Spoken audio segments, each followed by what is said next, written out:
বিয়ের ৭ মাস কেটে গেছে, কিন্তু সেই স্বপ্নমার জীবনের জায়গায় এখন একাকিত্ব, নিঃসঙ্গতা আর এক রাশ অজানা ভাবনার ছায়া এসে ঢেকেছে। আমার শ্বশুরবাড়ি চারপাশ। আমি জানতাম না বিয়ের অল্প কিছুদিন পরই আমার স্বামী বিদেশ চলে যাবে। জানলে হয়তো আমি এই বিয়েটা করতাম না, কারণ এই বাড়িতে শ্বশুর শাশুড়ি কেউ নেই, নেই কোনো আত্মীয় স্বজনের আনাগোনা, কেবল আমি আর ঘরের দেয়ালে ঝুলে থাকা কিছু ফ্রেমের হাসি। স্বামী যখন জানাল সে বিদেশ যাবে এবং আমায় একা রেখে যাবে এই নির্জন বাড়িতে, তখন আমার খুব ভয় হয়েছিল। আমি তাকে বলেছিলাম, ছোটখাটো একটা ব্যবসা শুরু করো, তুমি যদি আমার পাশে না থাকো তাহলে এই বাড়িতে আর তো কেউ নেই, কিভাবে থাকব? কিন্তু সে এক গুয়ে ছিল, বলল, এই দেশে কষ্ট করে বড় কিছু করা যায় না, আমি বিদেশে গেলে অনেক ইনকাম করতে পারবো, আমাদের ভবিষ্যৎ অনেক সুন্দর হবে। আমি চুপ করে গিয়েছিলাম, তবে তার চোখে ছিল কিছুটা আক্ষেপ আর কিছুটা স্বপ্ন। সেই সময় সে আমাকে আশ্বস্ত করল, তোমার চিন্তা করতে হবে না, তুহিন তো তোমার ছোট ভাই, সে আমাদের বাড়িতে এলে এই বাড়ির খেয়াল ও তোমার দেখাশোনা করতে পারবে, তাকে এখানে রেখে দাও, তুমি ওকে একটা স্কুলে ভর্তি করিয়ে দিও, সেখানে থেকে লেখাপড়া করবে আর তোমাকে দেখাশোনাও করতে পারবে। আমি প্রথমে দ্বিধায় পড়ে গিয়েছিলাম, তুহিনটা এখনও ছোট, ক্লাস 9-এ পড়ে, কিন্তু আমার মনের ভেতরে ভয় আর নিঃসঙ্গতার যে অন্ধকার সেটা এতটাই ভারী ছিল যে শেষ পর্যন্ত আমি বাবাকে ফোন করে সব জানালাম। বললাম, বাবা, তুহিনকে কিছুদিনের জন্য আমার শ্বশুরবাড়িতে পাঠিয়ে দাও, আমার স্বামী বিদেশ যাচ্ছে, বিদেশ চলে গেলে বাজার সদাই আর বাড়ির খেয়াল কে রাখবে? তুহিন থাকলে একটু সাহস পাব। বাবা এক মুহূর্ত থেমে বলল, তুই তো জানিস তুহিন ছোট, তাও যদি তুই মনে করিস ওর থেকে তুই সাহস পাবি তাহলে ওকে পাঠিয়ে দিচ্ছি। তারপরে ঠিক হয়ে গেল। আমার স্বামী যাওয়ার 3 দিন আগে তুহিন আমাদের বাড়িতে চলে এলো। হালকা ব্যাগ, বই খাতা আর চোখে কিছুটা কৌতূহল, কিছুটা দায়িত্ববোধ নিয়ে সে ঢুকল বাড়িতে। আমাকে দেখে বলল, আপু, আমি আছি, তুমি কোনো চিন্তা করো না, দুলাভাই যাক, তুমি চিন্তা করো না, বাজার করা থেকে শুরু করে ঘরের সব কিছু আমি সামলাবো, তুমি শুধু আমাকে বলো কি দরকার। আমি তার এই আত্মবিশ্বাস দেখে অবাক হয়ে গিয়েছিলাম আর একটু হাফ ছেড়ে বেজেছিলাম। তারপর 3 দিনের মধ্যে আমার স্বামী বিদেশ চলে গেল।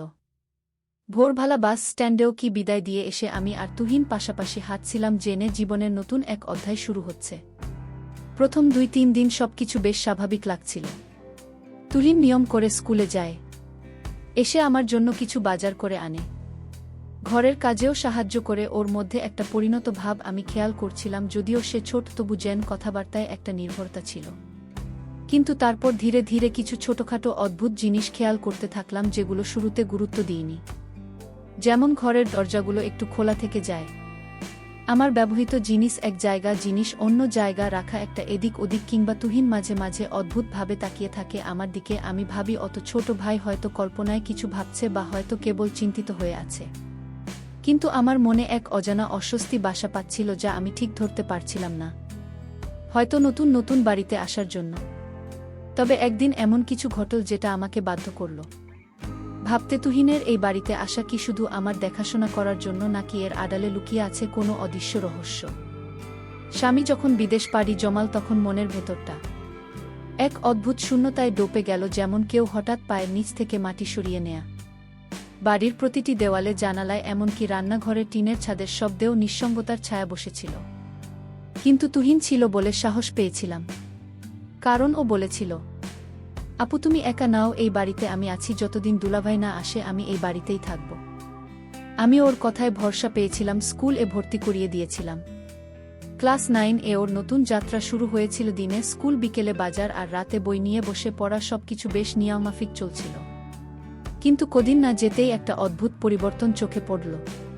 তুহিনের কথাবার্তা কেমন যেন গম্ভীর হয়ে গেল, ওর চোখে মুখে ছিল এক ধরনের অস্বস্তি, চিন্তার ছাপ। একদিন হঠাৎ সে বলল, আপু, আমি তো আসলে শুধু দুলাভাই যাওয়ার সময় তোমাকে সাহস দিতে এসেছিলাম, যাতে তোমার কোনো চিন্তা না হয়।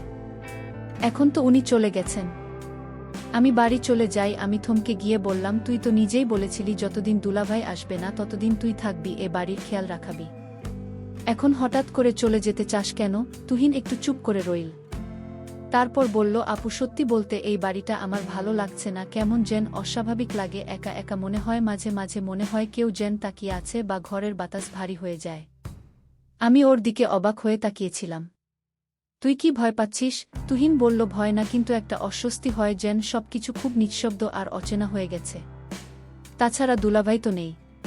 তুমি একা আছো। আমি তাকে বললাম, দেখ তুহিন, আমি তো তোকে বলেছি তুই থাক, আর তুই থাকলে আমার ভালো হয়। তুই যদি এই বাড়িতে না থাকিস তাহলে এইবার দেখাশোনা কে রাখবে? তুহিন খানিকক্ষণ চুপ থেকে বলল, আপু আমি থাকব, তবে আমার একটা কথা রাখতে হবে। আমি হেসে বললাম, বল কি চাই? ওর মুখটা হঠাৎ গম্ভীর হয়ে গেল, বলল, তুমি সেটা আমাকে কখনো দেবে না। আমি অবাক হয়ে বললাম, তুই চাইবি আর আমি না দিব, এটা কি হয়? সে বলল, তাহলে শোনো, আমি এখনই বলবো না, পরে বলব। আমি হেসে বললাম, আচ্ছা পরে বলিস।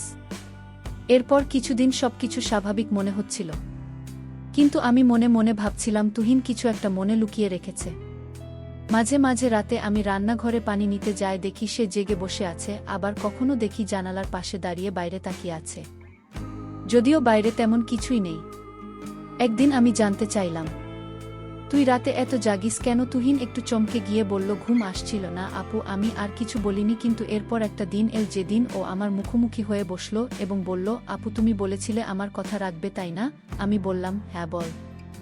ও বলল, তুমি আগে কথা দাও, রাগ করবে না। আমি একটু অবাক হলেও বললাম, আচ্ছা রাগ করব না। তখনও বলল, তুমি দুলাভাইকে অনেক ভালোবাসো, তাই না? প্রশ্নটা শুনে আমি একটু থমকে গেলাম। তারপর বললাম, হ্যাঁ, স্বামীকে তো ভালোবাসতেই হয়। তুহিন মাথা নিচু করে বলল, আমি জানি তুমি আমাকে সবসময় একজন আপনজনের মতোই দেখো, কিন্তু আমি একাই বাড়িতে থাকতে থাকতে অনেক বিষয় নিয়ে দ্বিধায় পড়ে গেছি, যেগুলো হয়তো ঠিক না, কিন্তু আমি চাইলেও ধারণা থেকে নিজেকে সরাতে পারছি না। আমি গম্ভীরভাবে বললাম, তুই এখনই নিজেকে সামলে নে, তুই তো আমার ছোট ভাইয়ের মতো, আমাদের সম্পর্ক পবিত্র, তুই তো আমাকে ভুলভাবে ভাবতে পারিস না। তুহিন মাথা নিচু করে চোখ মুছল, বলল, আমি চেষ্টা করছি নিজেকে সামলাতে।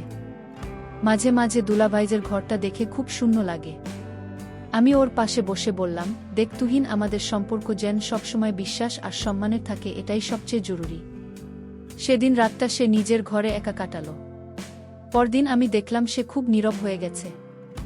স্কুলে গেলেও চুপচাপ, আমার সাথেও কম কথা বলে। বুঝতে পারছিলাম ওর মধ্যে একটা মানসিক দ্বন্দ্ব চলছে, কিন্তু আমি বুঝতে পারছি না তার মানসিকতা কি। তবে একদিন হঠাৎ সে আমার সামনে একটা পুরনো চিঠি নিয়ে এল, বলল, আপু এই চিঠিটা আমি তোমার আলমারির নিচে পেয়েছি। আমি অবাক হয়ে চিঠিটা খুললাম। সেটা আমার শ্বশুরের লেখা, যেখানে লেখা ছিল, এই বাড়িতে একটি পুরনো অভিশাপ আছে যা প্রতি পুরুষ প্রজন্মে ফিরে আসে। এই ঘরের কেউ দীর্ঘদিন একা থাকতে পারে না। কিছু অদ্ভুত ঘটনা ঘটতে থাকে যা মানুষকে মানসিকভাবে দুর্বল করে ফেলে। আমি চিঠিটা পড়ে কেঁপে শুরু করলাম। তুহিন বলল, আপু আমি হয়তো তাই আজকাল অস্বাভাবিকভাবে ভাবছি। এসব হয়তো আমার নিজের ইচ্ছা নয়, বরং এই পরিবেশের প্রভাব। তখন আমি ওকে বললাম, তুই দোয়া পড়বি, মন শক্ত রাখবি, আমি তোকে কখনো একা ছেড়ে দিতে পারি না। সেই মুহূর্তে ভাবলাম, তুহিনের কথার পেছনে হয়তো শুধু মানসিক দ্বন্দ্ব নয়, এই বাড়ির এক গভীর রহস্য জড়িত। সেদিন সন্ধ্যাবেলায় স্কুল থেকে ফিরে তুহিন সরাসরি নিজের ঘরে চলে গেল।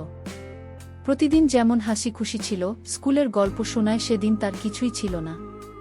দরজা খোলা রেখেই সে বিছানায় শুয়ে পড়েছিল। আমি তখন রান্নাঘরে নাশতা বানাচ্ছিলাম।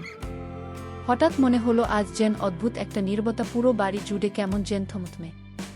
আমি ওর ঘরের দরজায় দাঁড়িয়ে বললাম, তুহিন কি রে, আজকে এত চুপচাপ কেন? শরীর খারাপ লাগছে?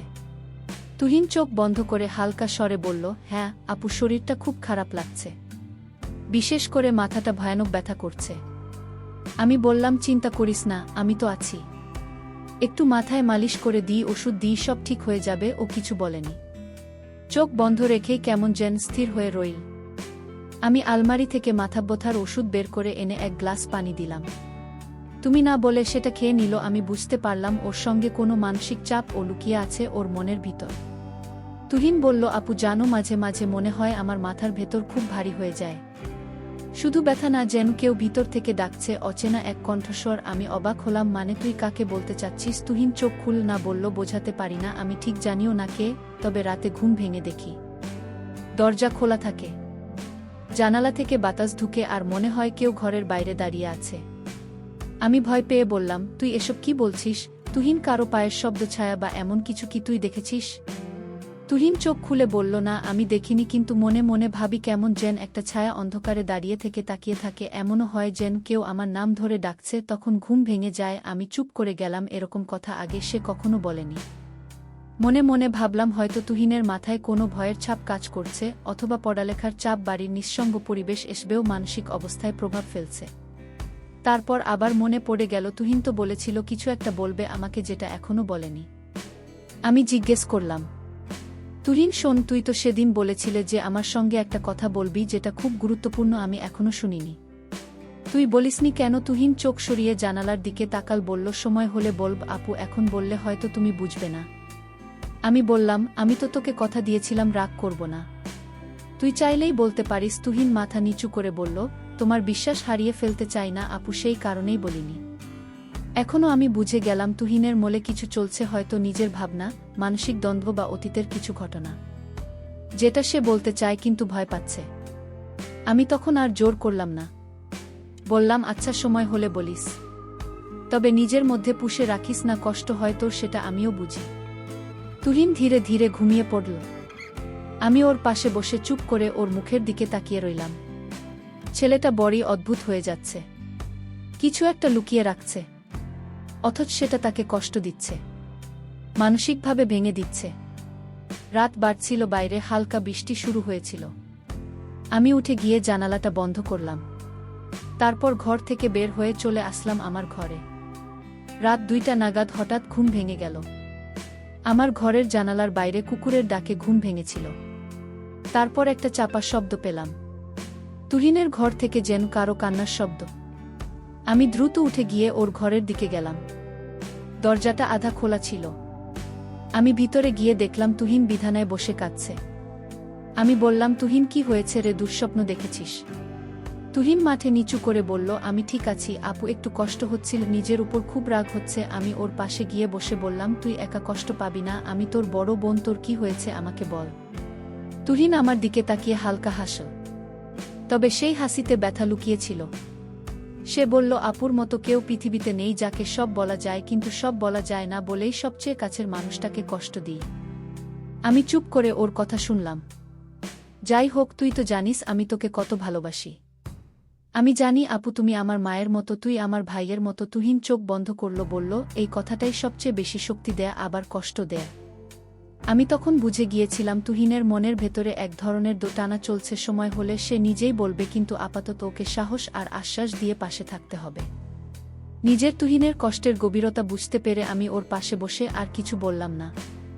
আমার বিশ্বাস ও একদিন নিশ্চয়ই আমাকে সব বলবে, যখন নিজের সাহস জোগাতে পারবে। আপু, আসলে আমি তোমাকে যে কথাটি বলতে চেয়েছিলাম সেটি হলো, আমি বাড়িতে থেকে চলে যেতে চাইছিলাম না। আমি বাড়িতে থেকে চলে যাওয়ার অভিনয় করছিলাম। আমি তোমাকে পরীক্ষা করেছিলাম যে তুমি আমার এখন কতটা আমাকে খেয়াল রাখো। কিন্তু আপু, আমি একটা বিষয় বুঝতে পারলাম, আসলে আমি তোমাকে কোনো কথাই বলতে চাই না। এটা আসলে আমি এমনিই বলেছিলাম, দেখি তুমি কি করো, কিন্তু তুমি এটাই প্রমাণ করলে যে ভাই বোনের সম্পর্ক সারা জীবন যেন পবিত্র থাকে এবং এই সম্পর্ক যেন কোনোদিন শেষ না হয়ে যায়। আর তুমি এমনভাবে আমার দেখাশোনা করেছো, সেটা নিজের মায়ের মতো। আসলে তুমি একজন সত্যিকারের বোন, আর কোনো তুলনা হয় না। পরদিন সকাল, সূর্যের নরম আলো ঘর ভর্তি করছিল। তুহিনাজি একটু হালকা লাগছিল, কিন্তু ওর চোখে সেই দৃষ্টির ছায়া মুছে যায়নি। ওর মধ্যে এখনো লুকানো সেই গল্প, সেই বেদনায় জেন ছিল। আমি ওকে খাওয়াতে নিয়ে আসলাম। ওর প্রিয় প্যানকেক আর চায়ের কাপ হাতে দিয়েছিলাম। তুহিন ধীরে ধীরে খেতে লাগল। এভাবেই আমাদের গল্প শেষ হলো, এক ভাই বোনের অটবন্ধন, যেখানে ভালোবাসা আর বোঝাপড়াই ছিল সবচেয়ে বড় অস্ত্র। জীবনের যে কোনো ঝড়কে আমরা একসাথে মোকাবেলা করব, কারণ আমরা পরিবার। বন্ধুরা, আজকের গল্পটি এখানেই শেষ করলাম। যদি গল্পটি ভালো লাগে তাহলে অবশ্যই আমার চ্যানেলটিকে সাবস্ক্রাইব করে পাশে থাকবেন। ধন্যবাদ।